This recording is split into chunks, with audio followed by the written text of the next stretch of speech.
கவன் பார்க்கில் நடக்கிற ஃப்ளவர் ஷோக்கு போகிறீங்களா? அப்போ நான் சொல்கிற இந்த டிப்ஸை கண்டிப்பாக ஃபாலோ பண்ணிக்கோங்க. ரொம்ப யூஸ்ஃபுல்லாக இருக்கும். வீக்கெண்ட்ஸில் பிளான் பண்ணியிருந்தீங்கன்னா அதை அப்படியே வீக் டேஸ்க்கு மாற்றிக்கோங்க. பிகாஸ் நானும் வீக்கெண்டில் தான் போய் பார்த்துருந்தேன்.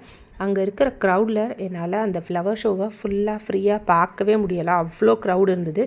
ஸோ ப்ரிஃபரபிளி வீக் டேஸ் நல்லாயிருக்கும்னு நினைக்கிறேன். அண்ட் இயர்லி மார்னிங் போனீங்கன்னா இன்னும் அந்த ஆம்பியன்ஸை நல்லா என்ஜாய் பண்ணலாம்.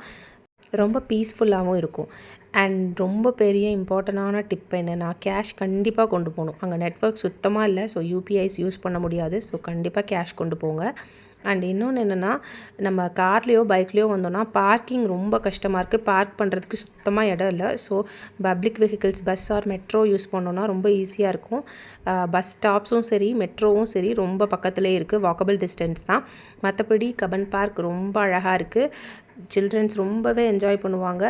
மெதுவாக பீஸ்ஃபுல்லாக வந்து ஃபுல்லாக பார்க்கணும் அப்படின்னா வீக் டேஸை ப்ரிஃபர் பண்ணுங்கள். சேஃபாக போயிட்டு வாங்க. கிட்ஸ்லாம் கூப்பிட்டு போனீங்கன்னா பக்கத்துலேயே வச்சுக்கோங்க. பெரிய பெரிய பேக்ஸ் கொண்டு வரதை அவாய்ட் பண்ணிக்கோங்க.